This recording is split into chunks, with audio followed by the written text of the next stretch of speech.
David, many people are of the opinion that self-inquiry is the highest and most direct teaching of Bhagavan.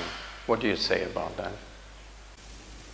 Bhagavan did say on innumerable occasions that self-inquiry was the direct path to liberation.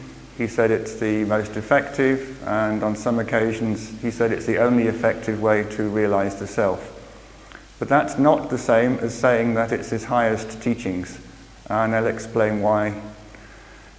Bhagavan himself, when he was asked to make a hierarchy of his teachings, he always said that silence is my principal teachings. And by that he meant that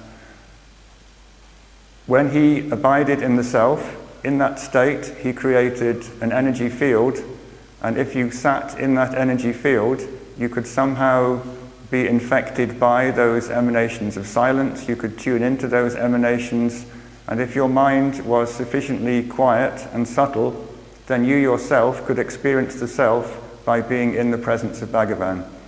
He said this is a direct, unmediated teaching. It doesn't require any activity on the part of the recipient.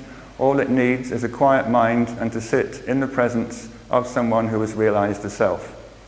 Now, some people might object and say that, well, Bhagavan is no longer here, so that particular option is no longer possible. But I would say that it's eminently available. The self is everyone's true nature. It's what we really are.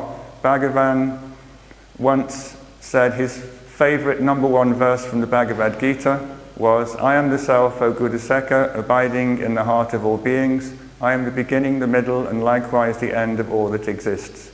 Bhagavan is not the person who sat on the sofa for 50 years. Bhagavan is the self shining in your own heart.